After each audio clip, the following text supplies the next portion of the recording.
What's up, guys, and welcome back to my reading journey. Hope you're all doing absolutely fine. And today, as usual, we're gonna continue with the book by Cicero on the ideal orator. It's gonna be the 15th part of the second book, so let's get started. Why then, asked Catullus, do you hesitate to make this a third genre, seeing that it is firmly rooted in the nature of things? Surely we shouldn't exclude it from the list merely because it is relatively easy.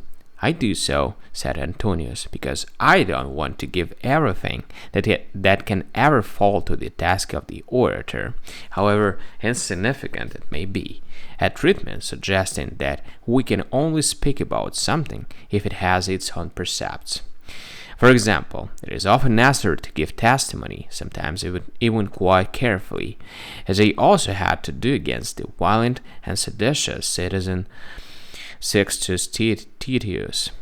When given this testimony, I described all the policies that I had employed in my consulship to oppose, on behalf of the state, his conduct as tribune of the plebs, and I explained what action of his I considered to have been detrimental to the state.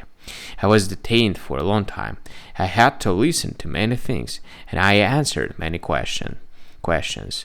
But surely we shouldn't conclude that, when you're given precepts about eloquence, you should also include directions about giving testimony, as though these formed part of the art. There is certainly no need for that, said Catullus.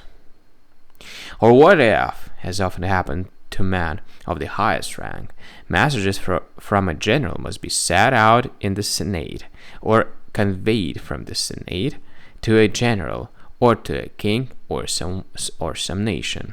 In such instances, one must employ a fairly careful way of speaking. But this is surely no reason for thinking that these must also be put on the list of cases and be fitted out with its own set of precepts.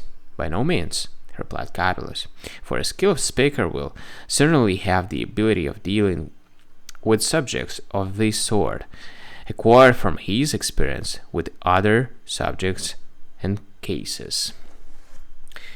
Alright, guys, so we've done with another part, and tomorrow we're going to continue as usual with the next one. So thank you for joining today in this reading session. See you tomorrow. Bye.